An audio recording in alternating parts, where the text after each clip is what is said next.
بسم الله الرحمن الرحيم. السلام عليكم ورحمة الله وبركاته.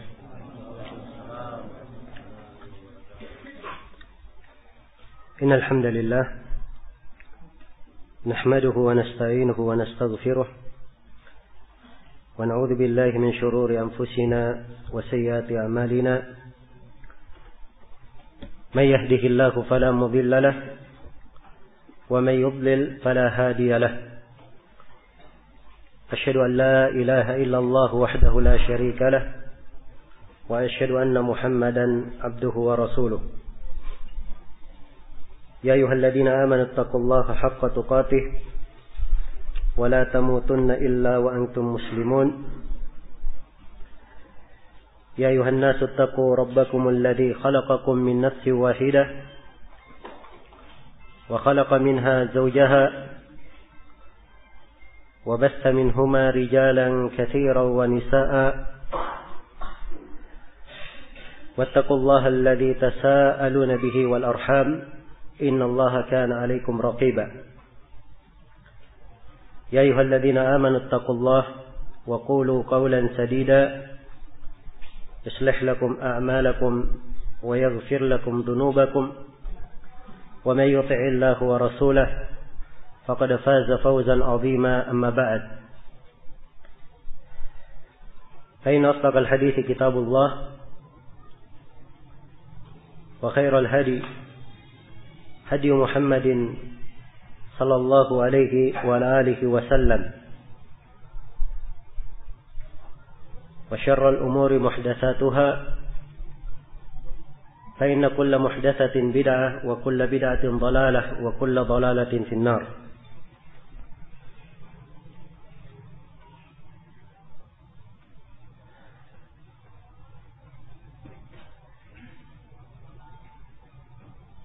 Al-ikhwa wal akhwat rahimani wa rahimakumullah.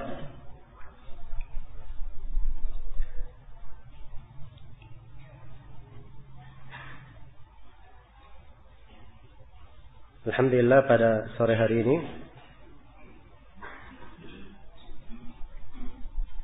Allah Subhanahu wa taala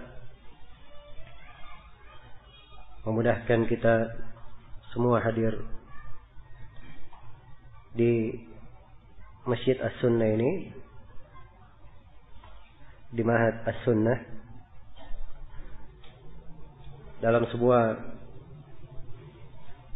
daurah ilmiah mengkaji kitab atau mengkaji risalah Manzuma Al-Qawaid Al-Fiqhiyah karya Al-Syekh Abdurrahman ibn Nasir As-Sa'di rahimahullahu ta'ala.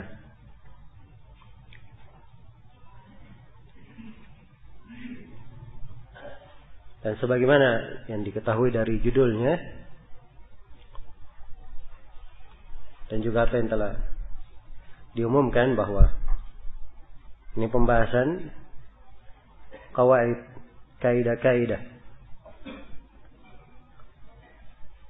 kaidah-kaidah penting di dalam ilmu fikih.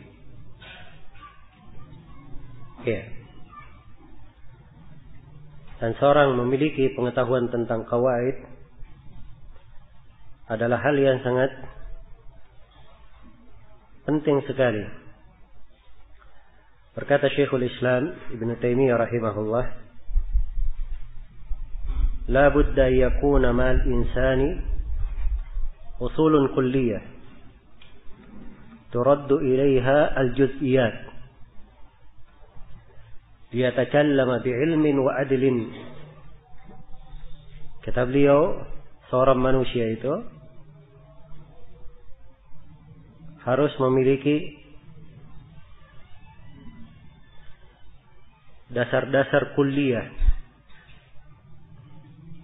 pondasi-pondasi, kaidah-kaidah yang memiliki cakupan keseluruhan, yang perkara-perkara cabang dikembalikan kepada dasar-dasar umum itu, dasar-dasar kulliyah tersebut. Liyatakallama bi'ilmin wa adlin, supaya dia bisa berbicara dengan ilmu dan dengan keadilan. Iya. ثم يعرف الجزئيات كيف وقعت. Jadi pertama dia punya kaidah dulu, dasar umum yang dia bisa menimbang perkara apa saja. Iya. Kemudian dari situ ia melihat perkara-perkara cabang itu bagaimana terjadinya. Nah, kalau dia sudah punya kaidah yang bisa menimbang perkara apa saja yang datang kepadanya, maka kejadian apapun yang terjadi, dia akan berbicara dengan ilmu, akan berbicara dengan keadilan. Ya. Tapi kalau seorang tidak memiliki kaidah, kata Syekhul Islam, wa illa fayabqa fi kadhibin wa jahlin fil juz'iyat. Kalau tidak, maka dia akan berada di dalam kedustaan dan kejahilan di dalam perkara-perkara cabang. Wa jahlin wa dhulmin fil kulliyat. Dan ia akan berada di dalam kejahilan dan kezaliman dalam perkara-perkara kulliyah. Iya. Pada kaidah umum. Fayatawalladu fasadun azim. Maka yang akan terjadi adalah kerusakan yang sangat besar. Iya. Sebab memang ini termasuk musibah yang menimpa di berbagai masa. Termasuk di masa kita ini. Dari musibah yang sangat besar adanya orang-orang yang berbicara dalam masalah agama, tapi tidak memiliki usul kulliyah, sehingga terlihat ketimpangan di dalam memberikan hukum, kejahilan di dalam menyikapi, dan akhirnya terjadi kerusakan-kerusakan yang sangat besar.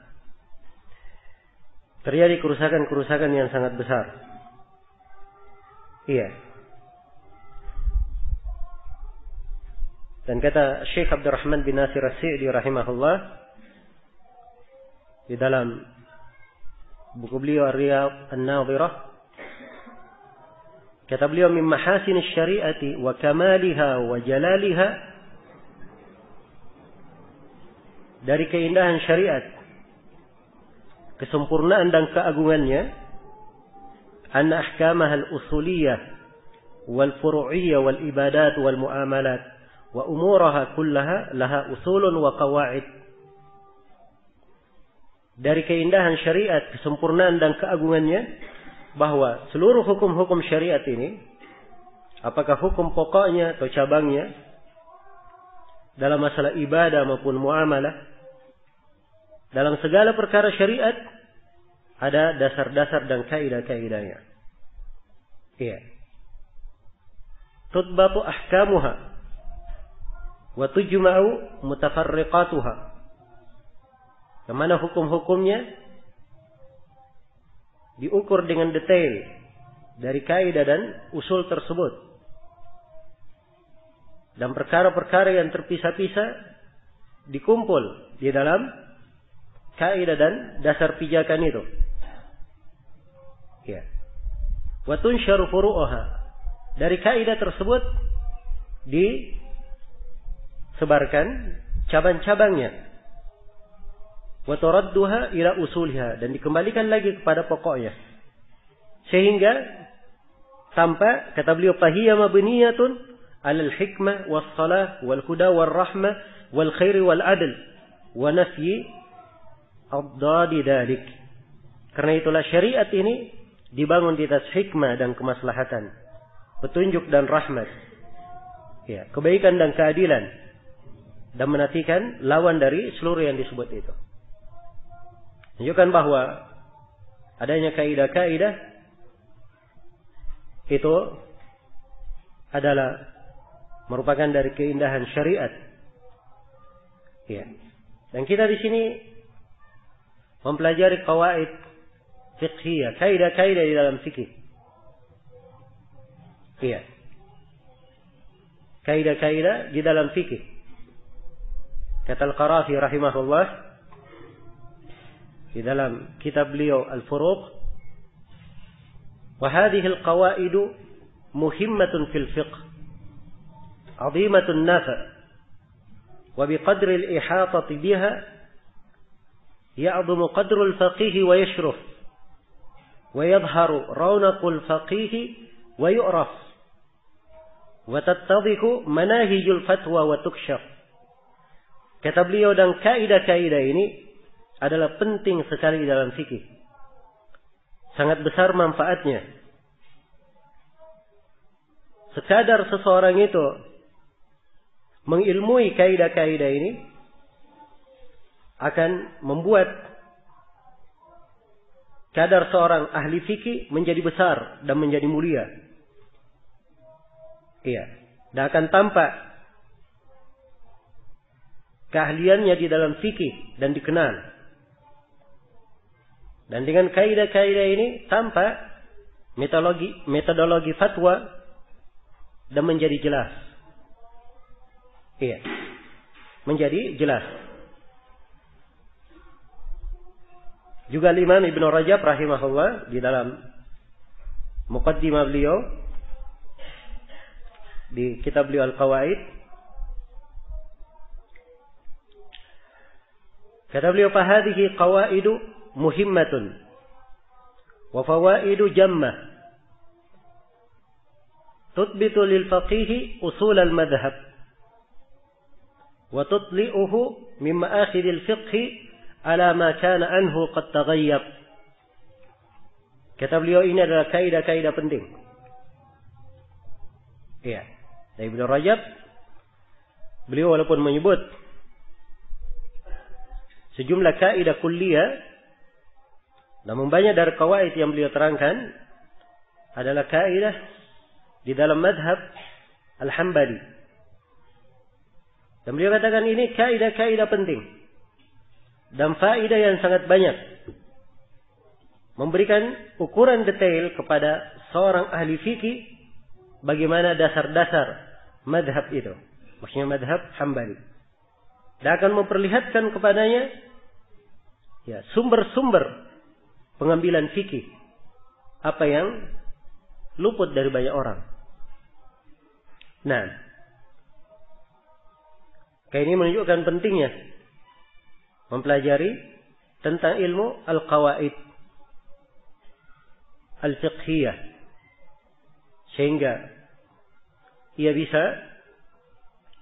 menggabungkan masalah-masalah yang terpisah ya dalam kaidah yang ringkas, mudah dia ingat, dan ia bisa membedakan antara masalah-masalah yang memang serupa tetapi tidak sama. Kata As-Suyuti rahimahullah di kitab beliau Al-Ashbah wan Nadhair, "I'lam anna fanna al-ashbah wan nadhair fannun 'azim.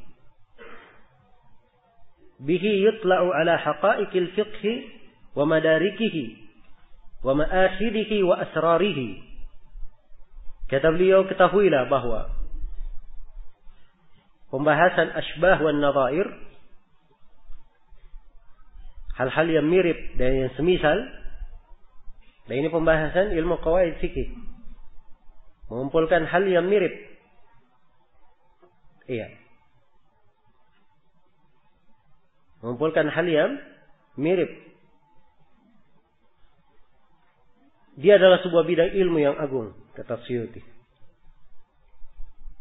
Dengan mengetahui hal ini akan tampak hakikat fikih itu dan apa pokok-pokok dasar di dalam fikih tersebut, di mana ma'akhidnya dan rahasia-rahasianya. Iya. Baik, ini ucapan As-Suyuti rahimahullah. Ini saya bacakan nas-nas dari para ulama yang berbicara tentang qawaid. Iya. Satu lagi dari Az-Zarkashi dalam kitab beliau Al-Mansur, Kata beliau, فَإِنَّ ضبط الأمور المنتشرة المتعددة في القوانين المتحدة هي أوعى لحفظها وأدعى لضبطها وهي إحدى حكم العدد التي وضع لأجلها والحكيم إذا أراد التعليم لا بد أن يجمع بين بيانين إجمال تتشوق إليه النفس وتفصيل تسكن إليه atau taskunu ilaihi. Kata beliau, sesungguhnya mendabat, mengukur dengan jelas perkara-perkara yang berpencar, terpisah-pisah dalam banyak permasalahan. Jadi mengumpul seluruh masalah yang terpisah-pisah ini, berpencar di berbagai tempat, mengumpulnya jadi satu tempat sebagai satu kaidah, itu akan lebih memudahkan untuk menghafalnya dan akan lebih menyebabkan seseorang itu menguasainya. Iya. Dan ini adalah salah satu hikmah dari bilangan yang ia diletakkan dengannya. Karena seorang yang bijaksana, apabila dia ingin belajar, atau ingin mengajar, maka dia harus kumpulkan dua bentuk penjelasan. Sebab siapa saja yang ingin menerangkan ilmu, dia harus punya dua bentuk bayan. Bayan yang pertama ijmali, penjelasan global. Dan bayan yang kedua tafsili, penjelasan terperinci. Penjelasan global, begitu diterangkan global, jiwa senang untuk ingin mengetahui rinciannya. Dan penjelasan rinci ketika diuraikan, maka jiwa akan tenang mendengarkannya. Iya. Dan ini semua penjelasan tafsili, ijmali dan tafsiri, seseorang tidak akan sampai ke sana kecuali dengan ia mempelajari ilmu tentang al-qawaid al-fiqhiyah. Baik. Jadi ini beberapa dari ucapan a'immah. Terdapat di dalamnya penjelasan pentingnya mempelajari ilmu fikih ini, ilmu qawaid fiqhiyah ini. Iya. Dan perlu saya ingatkan bahwa di dalam pembahasan ilmu syariat yang berkaitan dengan hukum-hukum syar'iyyah amaliyah, itu ada dua jenis ilmu di dalamnya. Yang pertama adalah ilmu usul fikih. Iya. Dan ini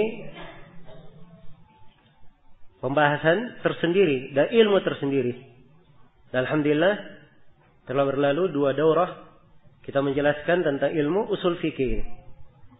Yang kedua adalah ilmu tentang fikih. Ilmu tentang fikih. Iya. Dan ilmu tentang fikih itu 2 macam. Ada fikih yang sifatnya hukum tersendiri, tidak ada kemiripan dengan yang lainnya dalam makna maupun hukum. Dalam makna maupun hukum. Maka ini, hal-hal yang seperti ini dibahas dengan terperinci di dalam buku Al-Furu' Fiqhiyah. Buku-buku yang memuat tentang fikih. Nah, yang kedua ada dari pembahasan ilmu fikih, dia punya cabang-cabang. Ada yang mirip dan semisal dengannya. Ada yang mirip dan semisal dengannya. Inilah yang ingin kita terangkan di sini, bagaimana rincian dan dhawabit, atau kaidah-kaidah pada masalah-masalah fikih yang banyak kemiripannya. Dan khusus untuk fikih yang mirip ini, sesuatu yang mirip itu 2 macam. Ada yang serupa dan sama, dan ada yang serupa tetapi tidak sama. Jelas ya? Ada yang serupa tapi sama. Dan ada yang serupa tapi apa? Tidak sama. Serupa tapi sama, inilah pembahasan al-qawaid al-fiqhiyah yang akan kita kaji di sini. Jadi kumpulkan hal-hal yang serupa di banyak tempat, dikumpulkan dalam satu apa? Satu kaidah. Ya. Yang dengan kaidah ini seluruh cabang-cabangnya, walaupun kita tidak hafal, kita bisa mengetahui apa? Hukumnya dengan satu kaidah yang menyamakannya. Ya. Dan inilah yang disebut dengan al-qawaid al-fiqhiyah, atau diberi nama lain dengan nama apa? Al-ashbah. Ya. Yang kedua ada dari cabang-cabang fikih serupa tapi tak sama. Ini pembahasan an-nadhair. Ya. Dan inilah buku-buku yang ditulis tentang al-furuq. Hal-hal yang membedakan. Perbedaan antara ini dan itu. Nah. Baik. Seperti misalnya antara sholat Jumat dan sholat duhur. Ya. Sholat Jumat dan sholat apa? Duhur. Banyak keserupaan. Tapi perbedaannya juga sangat banyak. Belasan perbedaan disebutkan oleh para ulama. Ini untuk membedakan antara hukum sholat Jumat dan sholat apa? Sholat duhur. Baik. Jadi itu penjelasan secara global atau gambaran global bagaimana ilmu fikih tersebut. Jadi ilmu fikih itu ya, yang berkaitan dengan ilmu amaliyah, syar'iyah amaliyah, ada yang terkait dengan ilmu usul fikih dan ada yang terkait dengan ilmu fikihnya. Dan kita di sini membahas ilmu fikihnya yang mempunyai cabang-cabang yang serupa. Nah, inilah yang dikumpulkan dalam kaidah-kaidah ringkas yang ingin kita uraikan di sini. Baik. Saya akan memulai pembahasan yang kita sebutkan akan kita kaji di dalam daurah ini di selebaran yang antum pegang semuanya bagi tiap peserta. Ini ada selebaran dibagikan, yang belum ambil ada di pintu masuk sana, bisa diambil. Iya. Baik. Jadi saya sudah sebutkan di selebaran ini ada 43 pembahasan yang akan kita kaji dari kitab Al-Manzumah atau Manzumah Al-Qawaid Al-Fiqhiyah ini. Iya. Pembahasan yang pertama adalah pengenalan seputar Manzumah Al-Qawaid Al-Fiqhiyah. Iya. Pengenalan seputar Manzumah Al-Qawaid Al-Fiqhiyah. Yang perlu saya perkenalkan di sini, Manzumah Al-Qawaid Al-Fiqhiyah ada 3 kalimat. Manzumah, kalimat pertama Manzumah, kalimat yang kedua Al-Qawaid, dan kalimat ketiga apa? Al-Fiqhiyah. Baik. Qawaid artinya, Manzumah artinya susunan syair-syair. Iya. Sebab memang penulis di sini menyebutkan kaidah-kaidah fikih ini dalam bentuk manzumah, dalam bentuk bait-bait syair. Dalam bentuk bait-bait syair. Jumlah bait syair yang beliau sebutkan di dalam manzumah ini semuanya berjumlah 49. Iya. Semuanya berjumlah 49. Ya, dan ini yang mu'tamad, jumlah 49, sebagaimana di dalam usul manzumah ini dari tulisan tangan penulis Syekh Abdurrahman bin Nasir As-Sa'di ataupun melalui jalan murid-murid beliau. Ya. Sebab manzumah ini pernah dibacakan kepada salah seorang murid senior Syekh Abdurrahman bin Nasir As-Sa'di, dan beliau juga adalah guru kami, yaitu Syekh Abdullah ibn Abdul Aziz ibn Aqil rahimahullahu taala. Iya. Beliau membaca seluruh manzumah ini dan memberikan catatan kaki atau memberikan beberapa perbaikan pada wazan dari susunan syairnya, yang menunjukkan bahwa ini adalah hal yang dikenal di kalangan murid-murid beliau, ya rahimahullahu ta'ala. Ya, dan perlu diketahui bahwa Syekh Abdullah bin Abdul Aziz bin Aqil rahimahullah, beliau meriwayatkan seluruh dari buku-buku Syekh Abdurrahman bin Nasir As-Sa'di. Iya. Dan juga Syekh Ibn Aqil rahimahullah memberi ijazah kepada sejumlah murid-muridnya tentang riwayat-riwayat tersebut. Iya. Dan alhamdulillah ijazah riwayat-riwayat beliau dalam buku Syekh Abdurrahman bin Nasir As-Sa'di dan seluruh riwayat Syekh Ibn Aqil juga kita dapatkan, alhamdulillah. Baik. Jadi yang ingin saya terangkan di sini bahwa manzumah ini adalah dalam jumlah 49 bait syair, itu adalah hal yang dikenal dari sumber dasarnya dari Syekh Abdurrahman bin Nasir As-Sa'di rahimahullahu ta'ala. Di sebagian cetakan hanya disebut 47 saja. Ya, kurang 2. Saya ingat di bait yang keberapa yang berbunyi wa yuf'alu al-ba'du min al-ma'muri in syaqqa fi'lu sa'ir al-ma'muri wa kullu ma nasha anil ma'duni fadaka amrun laysa bil matmuni. Ini 2 bait syair luput pada sebagian cetakan, dan yang benarnya bahwa itu masuk dalam hitungan manzumah yang beliau sebutkan. Iya. Dan nanti insyaallah taala akan kita kaji mana dari 2 bait syair ini. Yang jelas beliau menyebutkan semuanya berapa? 49. 10 bait syair pertama adalah pendahuluan. Iya. Dimulai dari ucapan beliau alhamdulillahil aliyil arfaqi wa jami'il asya'i wal mufarriqi, hingga ucapan beliau jazakumul maula azimal ajri wal afwa ma' ghufranihi wal birri. Itu 10 bait pertama pendahuluan. Dan beliau tutup dengan 2 bait penutup, yaitu pada ucapan beliau di akhir manzumah walhamdulillahi alal khitami fil badi wal khitami wad dawami thumma as-salatu ma' salamin sya'i'i ala nabi wa sahbihi wat tabi'i. Iya. Baik. Jadi kalau kita total seluruhnya, pendahuluannya ada berapa? Ada 10 bait syair, penutupnya ada 2. Berarti bait-bait syair yang menjelaskan tentang kaidah-kaidah semuanya ada berapa?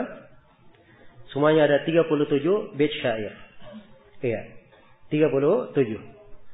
Dan sebagian dari bait syair tersebut, iya, ada umumnya setiap syair satu kaidah umumnya. Tapi ada sebagian dari kaidah beliau terangkan dalam 2 bait syair. Beliau terangkan dalam 2 bait syair. Yaitu seperti misalnya dalam ucapan beliau wal aslu fil abda'i wal luhumi wal nafsi wal amwali lil ma'sumi tahrimuha hatta yaji'ul hillu fafham hadakallahu ma yumallu. Ini satu bait syair, satu kaidah dalam 2 bait syair. Baik. Karena itu saya di sini hanya memberikan catatan. Ada 36 kaidah yang akan kita bahas. Walaupun sebenarnya kalau ingin dipecah, ya mungkin bisa dipecah lebih daripada itu. Kalau ingin diringkas, mungkin kita bisa kurangi. Iya. Dari berapa? 36 ini. Nah, sebab kaidah-kaidah akan kita terangkan nanti. Ada kaidah-kaidah yang sifatnya kulliyah, yang sifatnya kubra, kaidah kubra, kaidah yang paling besarnya, iya, yang mencakup banyak kaidah lagi di bawahnya. Dan ada kaidah-kaidah yang sifatnya kaidah sughra. Nah, baik. Kemudian di antara hal yang perlu saya terangkan juga bahwa penyusunan kaidah-kaidah fikih ini, ya, para ulama kebanyakannya menyusun dalam bentuk tulisan biasa. Dalam artian bukan dalam bentuk apa? susunan bait syair. Ya. Tapi sudah menjadi kebiasaan para ulama, mereka menyusun tulisan dengan bentuk bait syair agar mudah untuk dihafal. Mudah untuk dihafal, ya. Dan mudah untuk diingat. Karena menghafal syair itu lebih mudah. Ada wazan-wazannya. Ya. Dimaklumi dalam ilmu al-urud wal qafiyah. Ya. Dan di sebagian syarah disebutkan bahwa Syekh Abdurrahman bin Nasir As-Sa'di di sini, beliau di dalam manzumahnya, ya di atas susunan Bahrul Rajaz, ya lautan Rajaz dalam istilah ilmu arud, dalam istilah ilmu al-arud, ya di atas wazan mustaf'ilun mustaf'ilun mustaf'ilun mustaf'ilun mustaf'ilun mustaf'ilun. Nah, jadi itu mengukur ukuran wazan. Kurang satu huruf atau lebih satu huruf, ini akan menyebabkan wazannya apa? Tidak seimbang namanya di kalangan para ulama yang menyusun dalam bentuk syair. Ya, sehingga kalau dia dalam bentuk syair dan seorang punya pengetahuan tentang ilmu arud dan qafiyah, akan mudah bagi dia menghafalnya. Mudah bagi dia menghafalnya. Kalau ada yang dia lupa satu kalimat, dia akan tahu bahwa ini qafiyahnya tidak beres, ada yang lupa berarti. Jelas ya? Ada yang dia lupa. Sehingga dengan syair ini akan lebih mudah untuk dihafalkan. Nah, dan yang menyusun kaidah fikih dalam bentuk syair bukan hanya Syekh Abdurrahman bin Nasir As-Sa'di saja, ada dari para ulama lain yang juga menyusun tulisan-tulisan tentang qawaid al-fiqhiyah ini dalam bentuk syair-syair. Nah, tapi ini yang paling ringkasnya yang disebut di sini oleh Syekh Abdurrahman bin Nasir As-Sa'di, karena beliau hanya menyebutkan 49 bait syair dan ini mudah untuk dihafal. Ya, ada sebagian menulis lebih dari 500. Ya, ada yang lebih daripada itu, tidak ada yang kurang.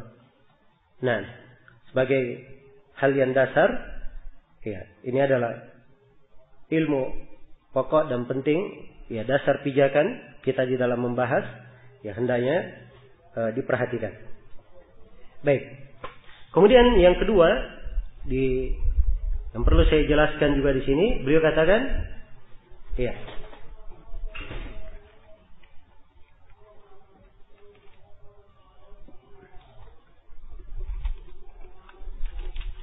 manzumah al-qawaid al-fiqhiyah. Manzumah tentang al-qawaid. Al-qawaid, ya, jamak dari apa? Jamak dari qaidah. Jamak dari qaidah. Iya. Dan kaidah secara bahasa adalah al-asas, adalah dasar, tumpuan.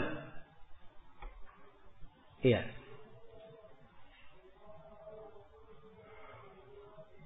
Baik.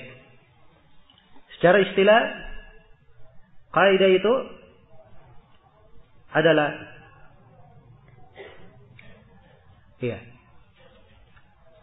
hukmun syar'iyyun aghlabiyun tandariyu tahtahu masail syatta. Iya. Dia adalah hukum syar'i aghlabi yang bersifat kebanyakan. Masuk di bawahnya banyak pembahasan fikih yang berbeda, beraneka ragam. Itu satu definisi, ya. Dan bisa juga didefinisikan bahwa kaidah hukmun aglabi yata'arrafu minhu hukmul juz'iyat al-fiqhiyah mubasharatan. Dia adalah hukum aglabi. Hukum bersifat kebanyakan yang dengannya diketahui hukum masalah-masalah cabang fikih secara langsung. Iya. Jadi ini makna kaidah. Baik. Sebenarnya di dalam definisi ini tentang kaidah dia adalah hukum aglabi yang sifatnya bersifat kebanyakan. Hukum syar'i bersifat kebanyakan. Ya. Di mana masalah-masalah cabang itu kembali kepadanya. kembali kepadanya. Nah, inilah yang disebut dengan nama apa? Kaidah. Ya, adapun al-fiqh. Al-fiqh itu secara bahasa adalah al-faham. Adalah pemahaman. Dan secara istilah, al-fiqh adalah al-ilm bil ahkam syar'iyyah al-amaliyah al-muktasabah min adillatiha at-tafsiliyah. Ilmu adalah hukum-hukum syar'i yang bersifat amali yang dipetik dari dalil-dalilnya secara terperinci. Iya. Itu definisi fikih. Jadi al-qawaid al-fiqhiyah, kaidah-kaidah yang berkaitan tentang ilmu fikih. Iya. Jadi kalau digabungkan semuanya, al-qawaid al-fiqhiyah, dia adalah hukum aglabi. Yata'arrafu minhu hukmul juz'iyat al-fiqhiyah mubasyarah. Dia adalah hukum kebanyakan yang dengannya hukum-hukum cabang bisa diketahui secara langsung. Bisa diketahui secara langsung. Iya. Baik, ini sekilas ya tentang makna dari manzuma al-fiqhiyah ini. Manzuma al-qawaid al-fiqhiyah. Jadi dia adalah susunan syair-syair, nadam, rangkaian syair-syair yang menjelaskan tentang kaidah-kaidah fikih. Yang menjelaskan tentang kaidah-kaidah fikih. Pembahasan yang kedua yang ingin kita terangkan di sini adalah beberapa pendahuluan seputar ilmu al-qawaid al-fiqhiyah. Iya. Di sini ada beberapa pendahuluan yang ingin saya ingatkan tentang ilmu al-qawaid al-fiqhiyah. Iya. Baik. Yang pertama yang perlu saya jelaskan di sini bahwa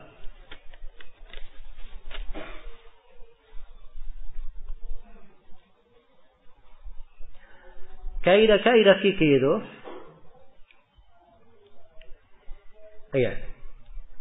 dibagi oleh para ulama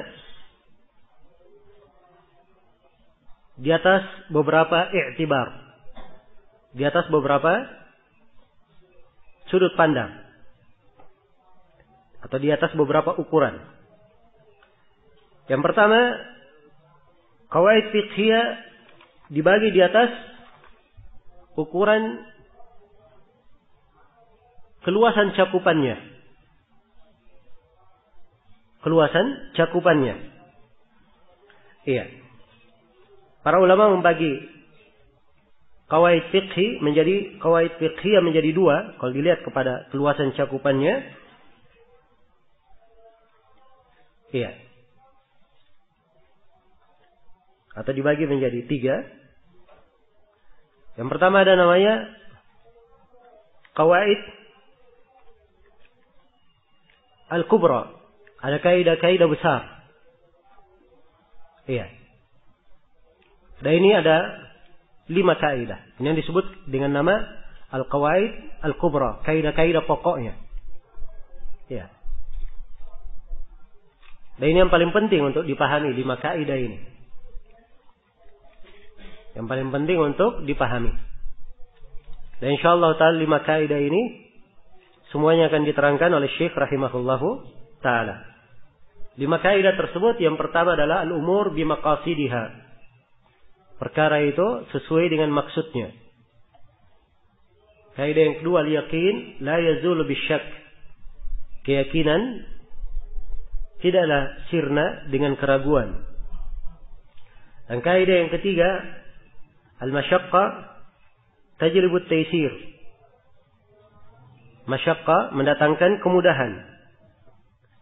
Ya, hal yang berat mendatangkan kemudahan.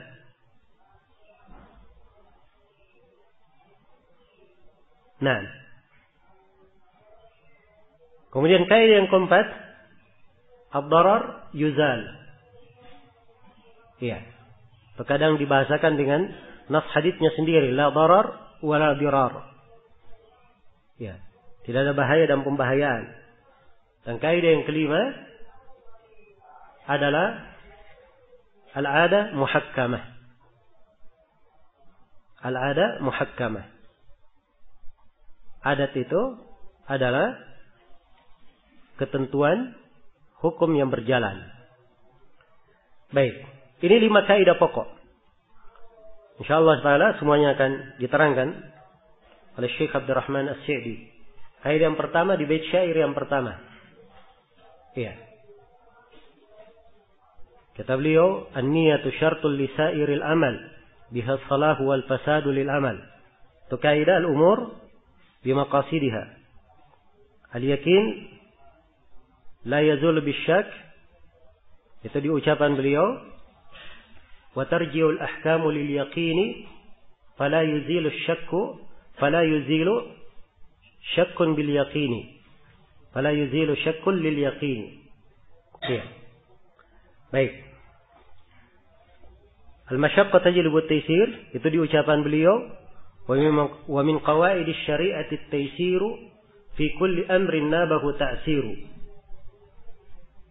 Dan tentang darar, ya. Tidak ada darar juga akan disebutkan oleh beliau di dalam beberapa syair. Kemudian al-'ada muhakkamah juga akan datang dalam ucapan beliau, "Wal urfu ma'mulun bihi idza warad hukman min asy-syar'i asy-syarifi lam yuhad." Baik. Ini 5 kaidah al-kubra namanya.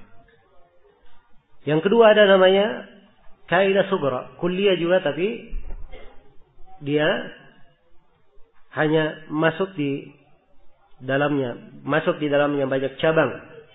Ya, fikih.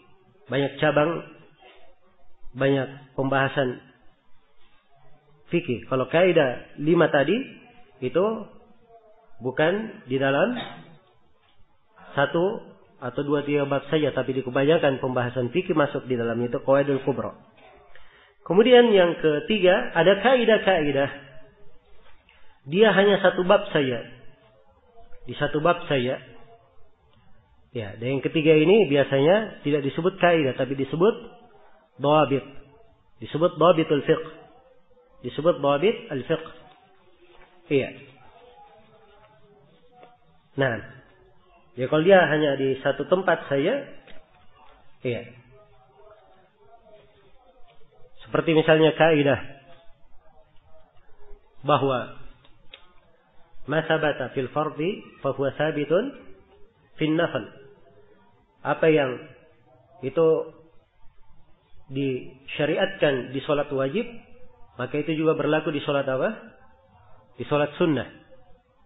Iya. Ini kaidah tapi dalam 1 apa? 1 bab saja, di bab salat saja. Tidak berlaku di bab yang lainnya. Baik, kemudian yang kedua, kaidah fikih ditinjau dari sisi dalilnya. Iya. Kaidah fikih ditinjau dari sisi dalilnya. Para ulama membagi kaidah fikih itu menjadi 2. Nah, yang pertama ada kaidah fikih yang lafadznya itu secara nas dari syar'i. Ya. Secara nas. Seperti Nabi sallallahu alaihi wasallam bersabda, "La darar wa la dirar." Ini kaidah tersendiri di kalangan para ulama. Dan seperti al-kharaj bid-dhaman itu dalam sebuah hadis. Iya. Dan yang kedua, ada kaidah fikih diistinbab dari dalil. Dia bukan nas, tapi diistinbab. Seperti al-yaqin la yazul bisyak, keyakinan tidak sirna dengan keraguan. Ya, ini memang kaidah. Ya. Tidak ada nas atau lafaz hadis yang seperti itu. Tapi kalau makna-makna umum di dalam ayat maupun hadis ada hal yang menunjukkan dasar kaidah itu. Jelas ya? Baik. Jadi ini pembagian yang kedua. Pembagian yang kedua. Ya, kemudian pembagian yang ketiga,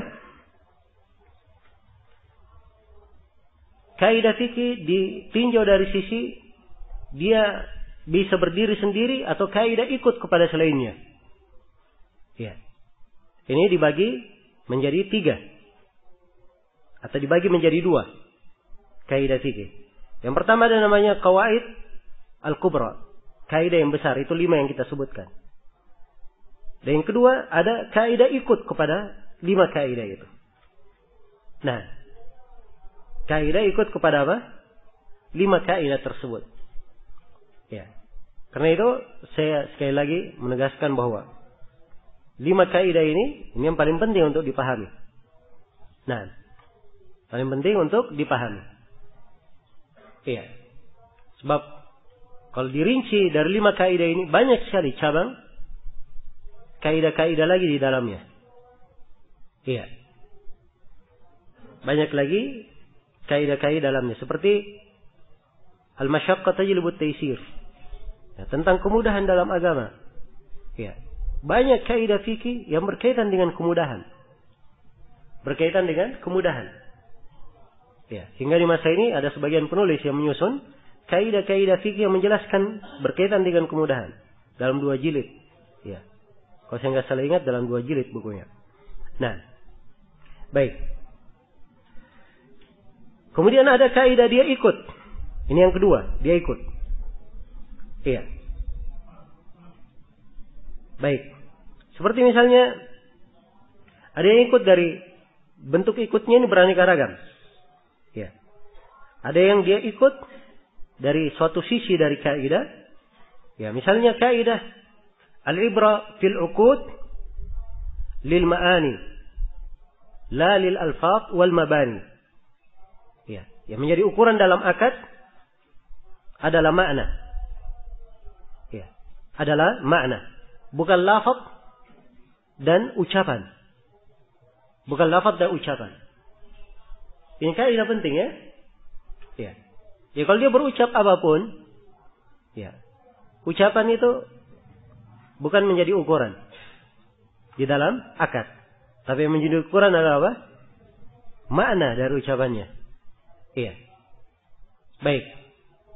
Ketika seorang misalnya berkata, ya, ini uang saya, ya, saya titipkan kepada kamu.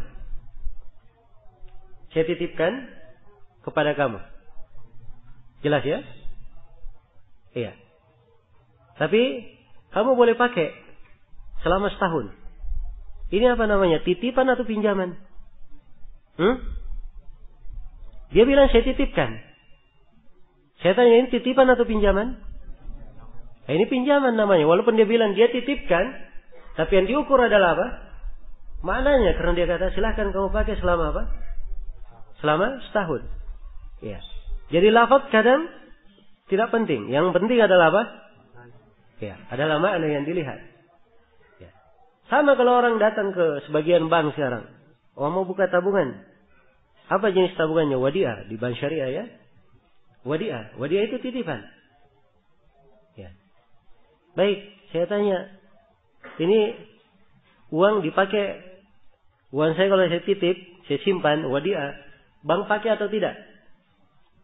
Ya, jawabannya ya dipakai. Dipergunakan oleh bank. Kalau begitu bukan wadiah. Wadiah itu saya titip. Ya dia jaga duit saya, kan begitu. Bukan dia pergunakan. Ya. Baik. Jelas sampai sini? Kalau begitu, yang menjadi ukuran adalah apa? Makna. Ini kaidah al-ibra bil ma'ani, la bil alfaz wal mabani.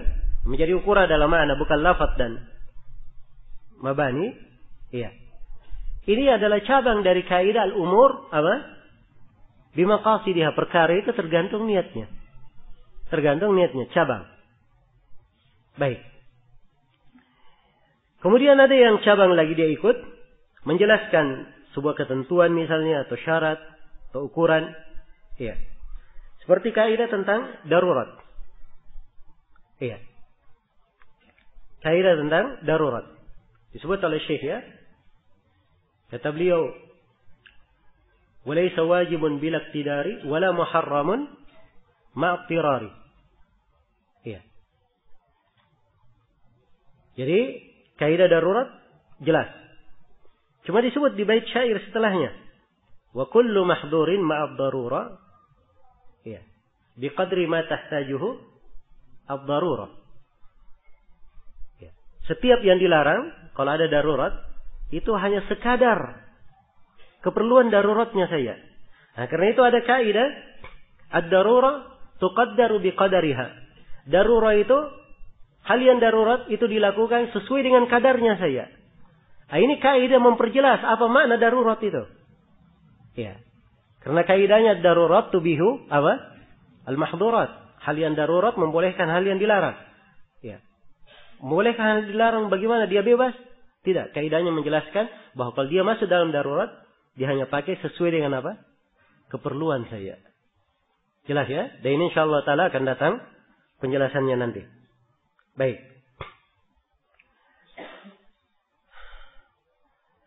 Iya.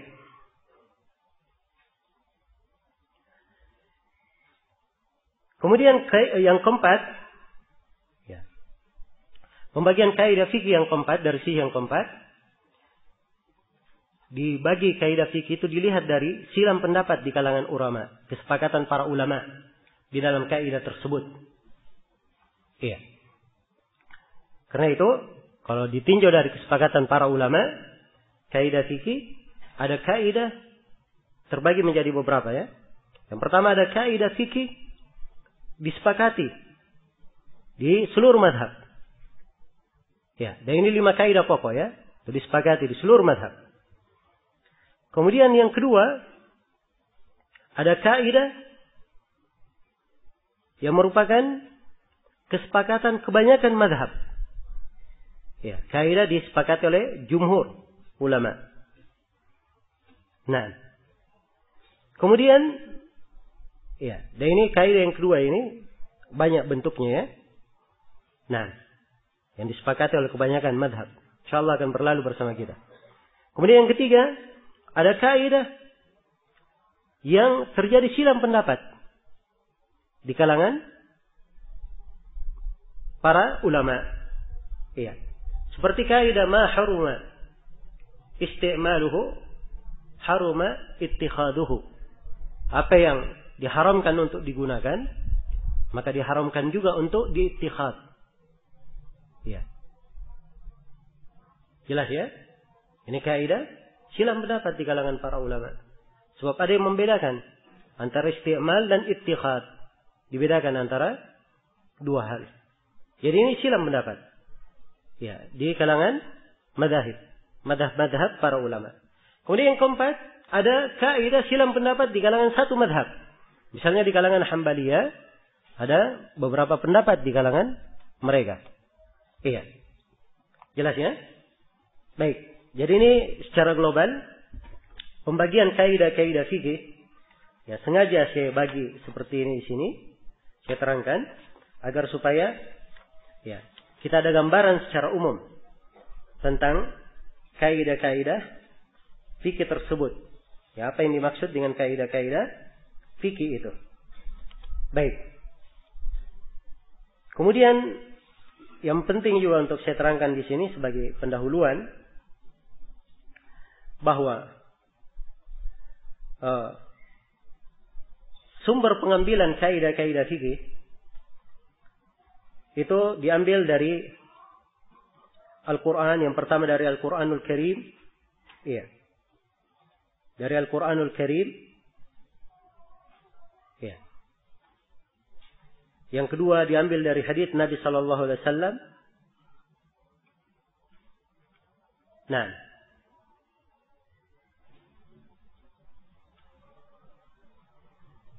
Jelas ya? Dan yang ketiga diambil dari apa yang dipahami dari nas Al-Quran dan As-Sunnah. Kalau dari Al-Quranul Karim, nas dari Al-Quran. Misalnya, wa ahallallahu al-bay' wa harrama ar-riba. Ini kaidah. Allah menghalalkan jual beli, mengharamkan apa? Mengharamkan riba. Nas dalam ayat. Iya. Atau hadits misalnya, seperti Rasulullah bersabda, la darar wa la dirar. Iya. Al-kharaj bid-dhaman misalnya. Ini dari nas hadits. Ada yang dipetik dari hadits. maupun dari ayat. Dan ini kebanyakan kaidah seperti itu, dipetik, bukan secara nas dia, tapi dipetik. Kemudian yang keempat adalah diambil dari kias. Iya. Dikumpulkan makna yang semisal dengannya di dalam kaidah tersebut, di dalam cabang-cabangnya, jadi dikumpulkan oleh para ulama cabang-cabang fikihnya. Dari cabang-cabang fikih itulah ya dibentuk sebuah kaidah. Nah, dan yang dibentuk dari kaidah yang keempat ini, dari sumber yang keempat ini yang kadang terjadi silang pendapat di kalangan para ulama. Nah, jadi ini sumber pengambilan kaidah-kaidah fikih. Ya. Kalau begitu dari sini mungkin ada yang bertanya, ya, apa hukum berhujjah dengan kaidah fikih? Ya. Atau mungkin ada yang bertanya, kaidah fikih itu hujjah atau tidak? Ya. Jawabannya kalau diambil dari ayat Al-Quran dan hadits langsung, maka dia adalah apa?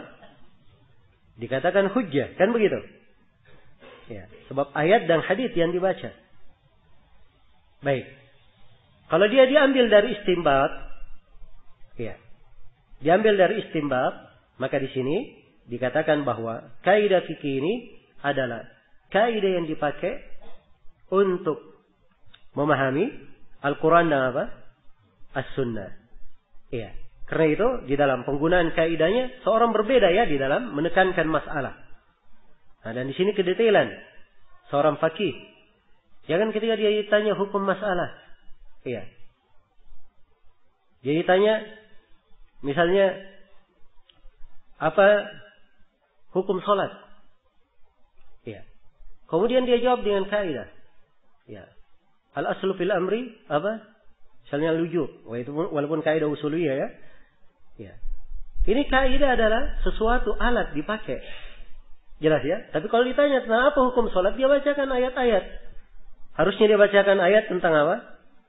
Kewajiban sholat. Ya. Kemudian dia bacakan hadis tentang perintah melakukan sholat. Setelah itu dia bawakan kaidah bahwa asal dalam perintah menunjukkan apa? Wajib. Kaidahnya datang belakangan. Setelah disebutkan ayat dan apa? Hadis. Iya. Jelas ya? Maka ini ya bagaimana ketentuan seorang itu menggunakan kaidah-kaidah fikih. Baik. Kaidah fikih ini dari sisi mungkin ada yang bertanya bagaimana sejarahnya, kenapa bisa muncul kaidah-kaidah fikih tersebut. Ya, saya sudah terangkan tadi ya bahwa sebagian dari kaidah fikih ada yang diambil dari ayat, ada yang diambil dari apa? Dari hadis Rasulullah. Nah, dan itu berjalan pendalilan di kalangan para ulama. Iya. Dan diketemukan ucapan-ucapan dari sejumlah para a'immah ya, yang menggambarkan kaidah. Menggambarkan apa? Menggambarkan penyebutan qawaid. Ya. Seperti Imam Syafi'i rahimahullahu taala. Ya. Beliau berkata, nah. Ya. Kata beliau ar-rukhas la yuta'adda biha mahallaha. Ya, keringanan-keringanan itu tidak boleh melewati tempatnya. Ya, kalau ada diringankan pada satu tempat, di tempat itu saja keringanan. Jangan dibawa kemana? Ke tempat lain. Ya, ini berjalan di ucapan siapa? Imam Syafi'i dari istinbat beliau. Antara ucapan beliau la yunsabu ila sakitin qaulun. Ya. Orang yang diam itu tidak dikatakan dia berucap. Nah, ini dipakai di dalam banyak tempat dan beliau kasih taklil sejumlah pembahasan fikih dengan ucapan itu. Iya. Dan ini ada di ucapan banyak a'immah ya. Seperti Abu Yusuf misalnya berkata ta'zir ilal imam ala qadril jinayah. Iya. Ta'zir itu kembali kepada pemimpin sesuai dengan kadar kriminal yang dilakukan. Iya. Jadi dari kaidah Abu Yusuf ini bahwa ta'zir itu dikembalikan kepada ijtihadnya siapa? Ijtihadnya imam atau al-qadhi yang ditunjuk oleh siapa? Imam menangani hal tersebut. Iya. Baik. Dan dengan ini dibedakan antara ta'zir dan hudud. Ini di pembahasan tentang hudud ya. Jadi kaidah-kaidah berjalan di lisan para ulama ya. sesuai dengan dalil-dalil yang kemudian berkembang setelah itu. Ya, dikumpullah oleh sejumlah ulama ya, buku-buku yang memuat tentang kaidah-kaidah fikih. Ya. Buku-buku yang memuat tentang apa? Kaidah-kaidah fikih. Dan ini pembahasan tentang buku-buku yang memuat kaidah-kaidah fikih ini sangat panjang sekali. Ya, dan waktu tidak mencukupi kita, hanya saja saya globalkan bahwa pada setiap madhab itu ada buku-buku tersendirinya memuat tentang kaidah-kaidah fikih. Sebab setelah kita terangkan tadi bahwa ada kaidah khusus berkaitan dengan satu madhab, dipakai di madhab ini, tidak dipakai di madhab yang lainnya. Karena itu mereka mempunyai kaidah-kaidah tersendiri ya di dalam hal tersebut. Nah, dan pembahasan tentang buku-buku yang memuat kaidah ini banyak bahasa yang dipakai ya. Kadang dibahasakan dengan nama al-qawaid, ya. Kadang dibahasakan dengan nama usul, kadang dibahasakan dengan nama al-ashbah wan nadhair, ya. Kadang dibahasakan dengan al-furuq atau yang semisal dengan itu. Baik. Dan ini banyak buku yang memuat tentang hal tersebut. Nah, dan penulis manzumah ini Syekh Abdurrahman bin Nasir As-Sa'di rahimahullahu taala, beliau mempunyai perhatian yang besar terhadap pembahasan kaidah-kaidah fikih. Ya, cukuplah beliau menulis 3 karya tulis di dalam hal ini. Ya. Yang pertama manzumah beliau ini, manzumah al-qawaid al-fiqhiyah, dan beliau mensyarahnya dengan syarah yang apa? Syarah yang mukhtasar, syarah ringkas. Ya, terhadap manzumahnya. Nah, yang kedua adalah buku beliau, ya, buku Syekh Abdurrahman bin Nasir As-Sa'di rahimahullah yang meringkas qawaid Ibnu Rajab. Meringkas qawaid Ibnu Rajab. Jadi Rajab rahimahullahu taala punya kaidah-kaidah ya, fiqhiyah. Dari kaidah-kaidah tersebut diringkas oleh Syekh Abdurrahman bin Nasir As-Sa'di ya, dengan judul Tuhfatu Ahli Talab fi Tawdihi Qawaid Ibnu Rajab. Ya. Baik. Dan buku beliau yang ketiga adalah buku yang berjudul Al-Qawaid wal Usul Al-Jami'ah. Nah, ini beliau kumpulkan di dalamnya 60 kaidah dan dhabit, dan juga beliau terangkan tentang al-furuq wa taqasim, tentang furuq dan taqasim. Nah, dan di dalam menerangkan buku ini Manzumah al-Qawaid al-Fiqhiyah, insyaallah taala kita juga akan banyak nanti menguraikan dari keterangan Syekh Abdurrahman bin Nasir As-Sa'di sendiri di dalam syarah manzumah beliau, dan juga di dalam qawaid beliau, atau di dalam buku yang saya sebutkan tadi ya, yang berjudul Al-Qawaid wal Usul Al-Jami'ah. Al-Qawaid wal Usul Al-Jami'ah. Karena di dalam buku itu ya, beliau memaparkan kaidah dengan panjang lebar, dan beliau membawakan cabang-cabang ya dari kaidah tersebut. Cabang-cabang dari kaidah tersebut. Baik, ini secara ringkas ya tentang pembahasan Qawaid al-Fiqhiyah. Baik, kita akan langsung masuk menjelaskan tentang pendahuluan penulis. Atau sebelum saya masuk kepada pendahuluan, di sini ada pembahasan yang ketiga, pengenalan seputar penulis. Ya, secara ringkas bahwa beliau ya, penulis buku ini bernama Syekh Abdurrahman bin Nasir Ibn Abdullah As-Sa'di. Ya. Dia kembali kepada kabilah Bani Tamim yang masyhur. Ya. Nah, As-Sa'di, demikian bacaan di kasrah sinnya. Ya, itu bacaan yang kami dengarkan dari para ulama yang senegeri dengan beliau atau bertetangga dengan beliau. Ya. Keumuman mereka membaca dengan As-Sa'di.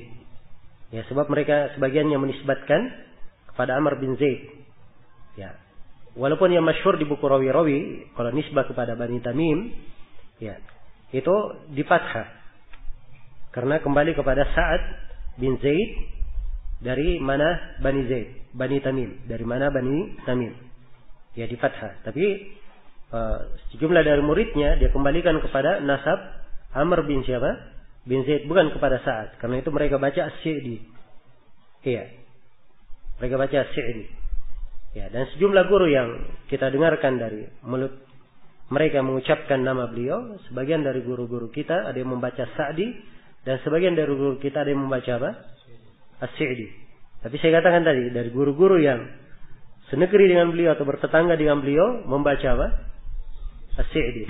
Ya, bahkan secara khusus saya pernah tanya kepada Syekh Shalih Al-Fauzan. Ya, dan Syekh Shalih Al-Fauzan dari desa Asy-Syumaisi. Ya. Itu tetangga dengan Unaiza dan Buraidah, berdekatan. Nah, dan beliau sendiri Syekh Shalih Al-Fauzan, masjid di kampung beliau, di samping rumah beliau itu nama masjidnya Masjid Abdurrahman bin Nasir As-Sa'di. Ya, nama masjidnya. Saya tanya kepada beliau, ya Syekh, ada yang baca As-Sa'di, ada yang baca As-Sa'di. Yang mana yang benar? Kata beliau As-Sa'di yang benar. Ya. Ada yang baca Sa'di ya Syekh, saya bilang di fathah hasilnya. Oh, kata beliau itu salah. Ya. Baik.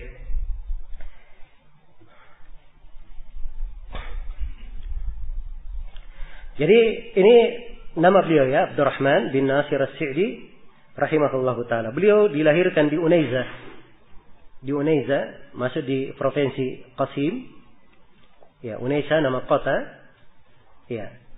Dan Unaiza ini tempat kelahiran Syekh Ibnu Utsaimin. Dan Syekh Muhammad bin Shalih Al-Utsaimin, beliau murid Syekh Abdurrahman bin Nasir As-Sa'di. Ya, demikian pula guru kami Syekh Abdullah bin Abdul Aziz bin Aqil. Beliau juga lahir di Unaiza.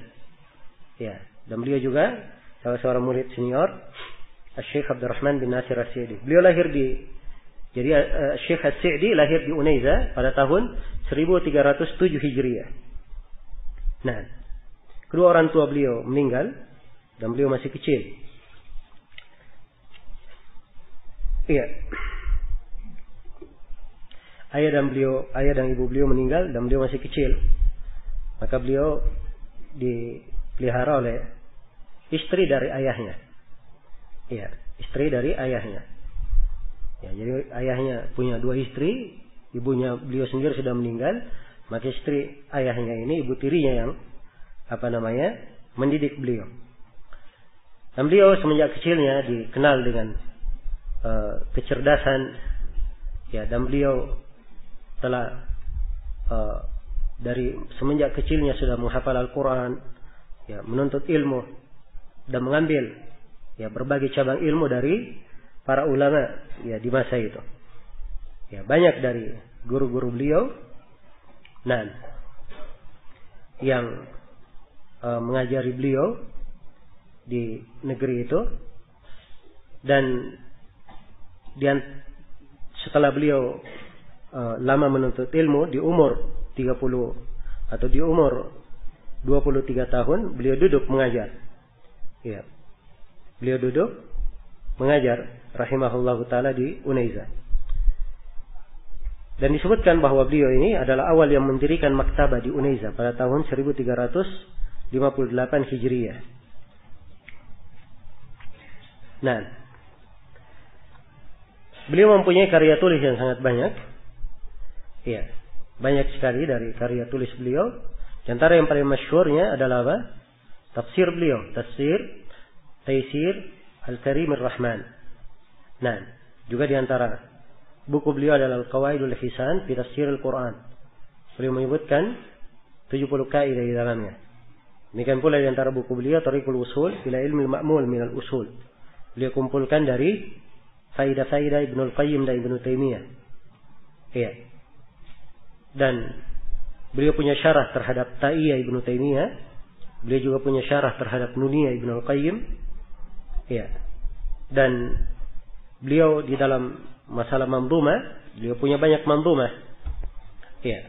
Ada manzumah di qawaid fiqhiyah ini, ada manzumah di ilmu fikih juga, beliau punya manzumah. Dan beliau punya manzumah yang beliau diberi judul Manzumah As-Sair ila Allah wad Daril Akhirah. dalam 18 bait syair. Ya, mudah dihafal. Nah, dan beliau mensyarah manzumah tersebut secara ringkas juga. Yang beliau manzumah ini beliau susun dengan membahasakan buku dari Ibnul Qayyim, Madarijus Salikin. Nah, manzumah yang bagus sekali, kaidah-kaidah bagi siapa yang ingin berjalan kepada Allah dan negeri akhirat. Itu dalam 18 bait syair. Bagus untuk dihafal, mudah untuk diingat. Nah, awal manzumahnya, saidal ladzina tajannabu subular radha wa tayammamu limanazilir ridwani. Ya. Dan akhir dari manzumah beliau, ya, kata beliau, ni'mar rafiqi di talibis subulul lati tufdi ila al khairati wal ihsani. Itu 18 manzumah beliau sebutkan, terdapat kaidah-kaidah. Beliau terangkan tentang kaidah ikhlas dan mutabah. Beliau terangkan juga tentang kaidah membangun agama di atas roja, al-khauf dan roja. Beliau terangkan kaidah tentang mahabbah, kaidah tentang banyak berzikir, kaidah tentang taqarrub kepada Allah, ya, dan selainnya dari kawaid yang beliau sebutkan di dalam manzumah ini bagi siapa yang berjalan kepada Allah dan negeri akhirat. Dan beliau duduk mengajar hingga beliau wafat pada tahun 1376 Hijriah. Ya, sebenarnya ada biografi yang panjang lebar, ya, ditulis oleh guru kami, Syekh Abdullah bin Abdul Aziz bin Aqil. Ya, dalam satu jilid besar beliau tulis biografi, ya, tentang Syekh Abdurrahman bin Nasir As-Sa'di. Ya. Ya, kalau saya nggak salah judul bukunya Syekh Abdurrahman bin Nasir As-Sa'di kama araftuhu. Ya, Syekh Abdurrahman bin Nasir As-Sa'di sebagaimana yang saya kenal. Ya. Dan di dalam biografi yang ditulis oleh Syekh As-Sa'di ini banyak fawaid yang menarik, ya, sebab Syekh Abdurrahman bin Nasir As-Sa'di, ya, sering menjawab surat yang dikirim oleh Syekh Ibn Aqil. Ya, karena Syekh Ibn Aqil ini beliau sudah menjadi qadhi, berpindah-pindah di berbagai wilayah Saudi, dan umur beliau masih muda. Ya, umur beliau masih muda, dan beliau rahimahullahu taala, ya, baru meninggal beberapa bulan yang lalu.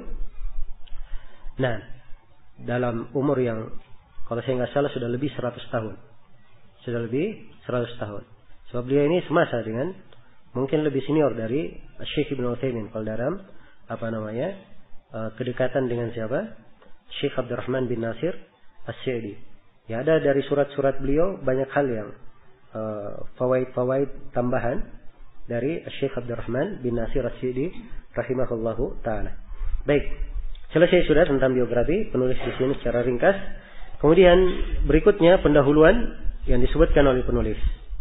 Ya, kita akan segera masuk, ya, membaca manzumah ini dan menerangkan pendahuluan-pendahuluan yang disebutkan oleh penulis. Dan saya belum terangkan secara mendetail faedah mempelajari ilmu kaidah fikih. Ya, secara mendetail sebab akan diterangkan nanti oleh Syekh Abdurrahman bin Nasir As-Sa'di rahimahullahu taala di dalam pendahuluannya. Kata beliau rahimahullahu taala, Bismillahirrahmanirrahim. Ya, beliau memulainya dengan apa? Dengan basmalah, sebagaimana di dalam syarah beliau memulai dengan basmalah. Ya, dan di beberapa cetakan disebutkan beliau memulai dengan basmalah. Nah, sebagian para ulama di dalam masalah memulai dengan basmalah ada yang menganggap makruh kalau digunakan dalam susunan bait syair. Ya, hanya dianggap bagus kalau di susunan penulisan biasa. Nah, namun anggapan ini adalah hal yang dianggap kurang tepat oleh kebanyakan ulama. Mereka menganggap bahwa mengucapkan atau memulai dengan basmalah itu adalah hal yang berlaku umum untuk segala bentuk penulisan, ya, yang berkaitan dengan ilmu syar'i atau yang semisal dengan itu. Baik. Jadi beliau mulai dengan Bismillahirrahmanirrahim, dengan menyebut nama Allah Ar-Rahman Ar-Rahim. Ya, tentang tafsir basmalah saya kira ini sudah diterangkan, ya, di banyak tempat. Dan ini pembahasan kita waktunya ringkas, ya hanya 2 hari kita ada waktu, ya. Dan ya sebagaimana antum ketahui di sini ada 36 kaidah yang perlu kita terangkan. Ya, 36 kaidah. Dari 36 ada 5 kaidah pokok, 5 kaidah kubra. Ya, tentunya penjelasan yang akan diterangkan nanti insyaallah taala ini sesuai dengan kadar waktu. Hal yang dengannya kita bisa memahami kaidah secara umum, ya bisa memakainya mengambil istinbat. Adapun hal-hal yang lebih mendetail dari kaidah ini perlu pembahasan di kitab yang lain dan di waktu yang lebih luas daripada waktu yang tersedia untuk saat ini. Baik, di bait syair yang pertama kata beliau rahimahullahu taala, Alhamdulillahil aliyyil arfaqi wa jami'il asya'i wal mufarriqi.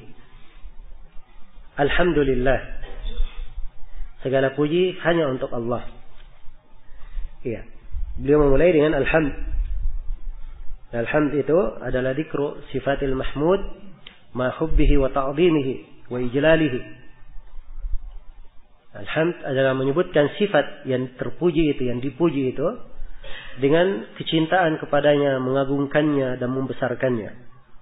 Itu yang dinamakan alhamd. Iya. Kalau hanya sekedar dipuji saja, maka itu namanya madah. Ya. Itu namanya apa? Madah. Ada orang misalnya, saya katakan si fulan pemberani. Ya. Ini madah namanya. Sebab sekadar pujian. Ya, belum tentu saya suka kepada orang tersebut. Jelas ya? Tapi kalau hamd itu dia memuji. Dan siapa yang dia puji adalah yang dia cintai, dia agungkan dan dia apa? Dia besarkan. Itu namanya hamd. Baik, alhamdulillah, segala pujian hanya untuk Allah. Iya. Sini beliau bawakan nama Allah dan beberapa nama Al-Ali, kemudian pengabaran dalam nama Al-Arfaq dan Jami' Al-Asya' wal Mufarriq. Ini 3 nama yang lainnya adalah mimbab apa? Mimbab al-ikhbar. Iya.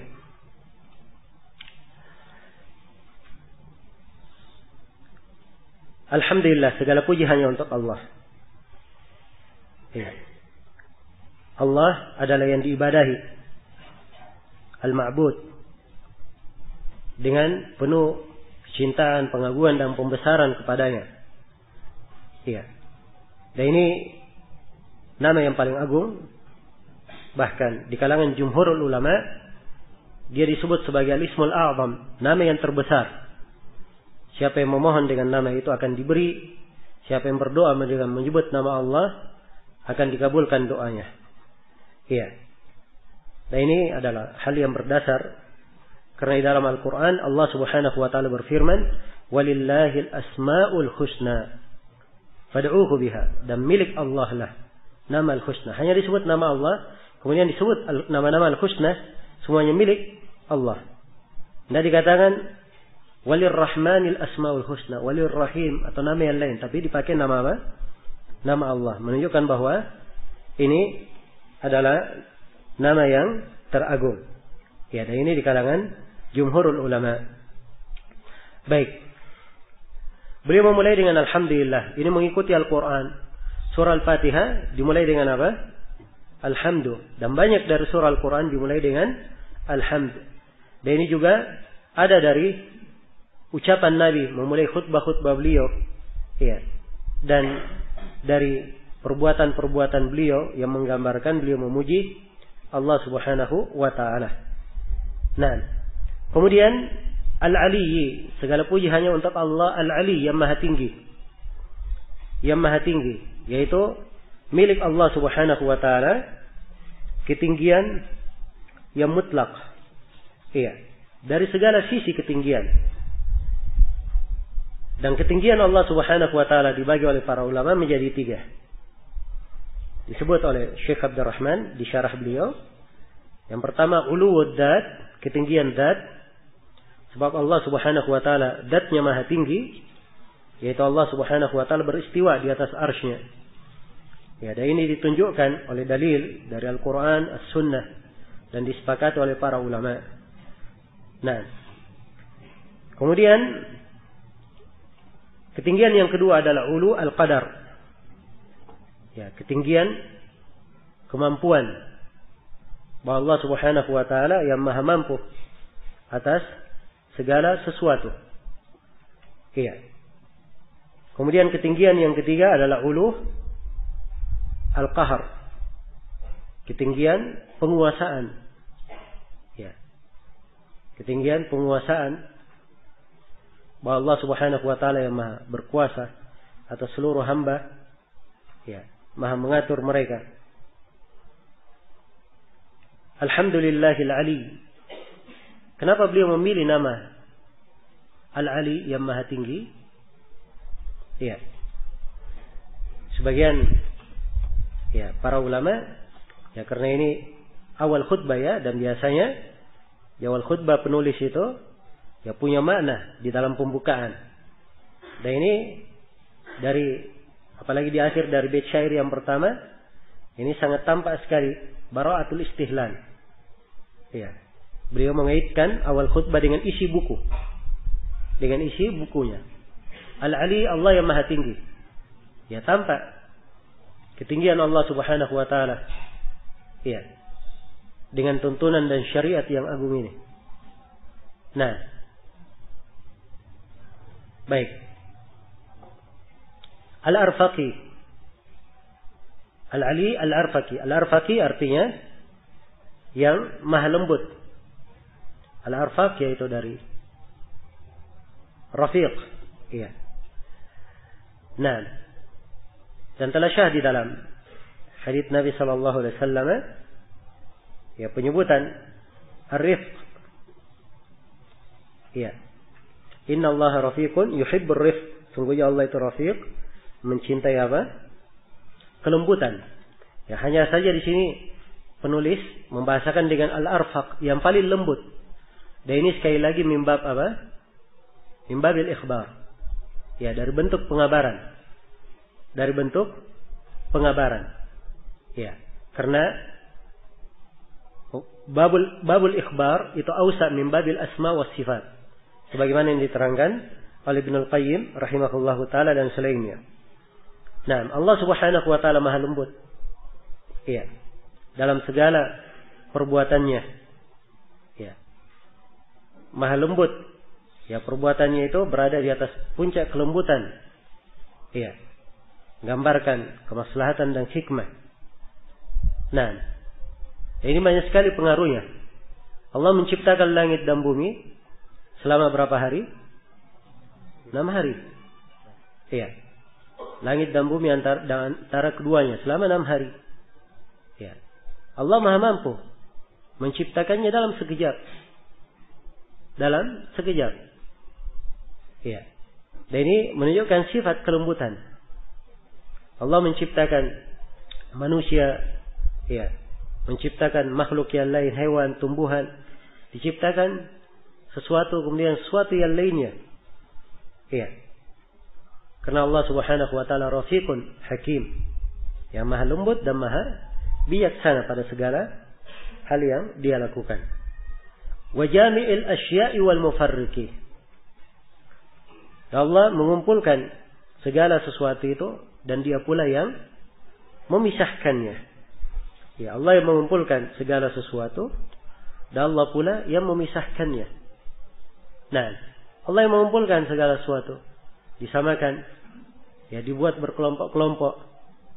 Nah, dan ada sebagian hal dibedakan, dipisahkan, terpisah antara ini dan itu. Iya, terpisah antara ini dan itu. Dan ini dari kekuasaan Allah Subhanahu wa taala yang melakukan di dalam penciptaannya apa yang dia kehendaki, yang menunjukkan kesempurnaan kekuatan dan kesempurnaan hikmah di mana Allah Subhanahu wa taala yang memberikan pada segala sesuatu itu hal yang cocok dan layak bagi setiap sesuatu. Dan di sini penulis ketika berkata wa jami'il asya'i wal mufarriqi, Ini beliau isyaratkan ya, bahwa beliau akan menyusun apa? Menyusun kaidah-kaidah fikih. Dan kaidah-kaidah fikih itu mengumpulkan hal-hal yang banyak terpencar, dikumpulkan menjadi apa? Menjadi satu. Dan dari kaidah fikih ini, seorang bisa mengenal perbedaan-perbedaan, bisa dibedakan dengan hal yang lainnya. Nah, kemudian kata beliau, din ni'amil wasi'atil ghazirah wal hikamil bahiratil katsirah. Iya. Baik. Allah yang Maha memiliki nikmat yang luas, ghazirah. Nikmat yang sangat luas. Iya. Dan sangat ghazirah, sangat banyak. Luas dan banyak. Karena nikmat Allah itu tidak bisa dihitung. Wa in ta'uddu ni'matallahi la tuhsuha. Kalau kalian ingin menjumlah nikmat Allah, seluruh nikmat Allah, kalian tidak akan mampu menghitungnya, membilangnya. Wal hikamil bahiratil katsirah. Dan Allah Maha memiliki hikmah-hikmah. Al-hikam jamak dari apa? Jamak dari hikmah. Dan hikmah itu adalah ismun jami' likulli ma yamna'uka minal wuqu'i fil khata'. Adalah penamaan umum dari apa yang menahan engkau terjatuh di dalam kesalahan. Itu hikmah namanya. Iya. Baik. Dan kadang digandengkan di dalam Al-Quran dengan penyebutan, hikmah digandengkan dengan penyebutan Al-Quran. Ya. Kalau digandengkan dengan penyebutan Al-Quran, maka hikmah di situ bermakna apa? Hikmah bermakna sunnah Rasulullah sallallahu alaihi wa alihi wasallam. Baik. Iya. Wal hikami al-bahiratil katsirah. Dan hikam yang bahir. Ya. Yang membuat akal-akal itu tercengang, takjub melihatnya. Al-katsirah yang sangat banyak. Ya. Dan ini tentunya sangat luas untuk diterangkan. Ya, luasnya dan banyaknya hikmah Allah, nikmat Allah Subhanahu wa taala. Nah, maka beliau memuji Allah Subhanahu wa taala yang maha tinggi, maha lembut, yang mengumpulkan segala sesuatu dan memisahkan antara berbagai perkara. Dan Allah Subhanahu wa taala memiliki nikmat yang banyak, luas, hikmah yang banyak, hikmah yang mencengangkan. Kemudian beliau berselawat kepada Nabi sallallahu alaihi wasallam. Baik, saudara. Jam 6 ya, sebentar lagi masuk waktu salat maghrib. Insyaallah taala materi ini kita akan lanjutkan setelah maghrib nanti. Terus sementara saya cukupkan dalam di sini. Subhanakallahumma wa bihamdik, asyhadu an la ilaha illa anta, astaghfiruka wa atubu ilaik. Walhamdulillahirabbil alamin.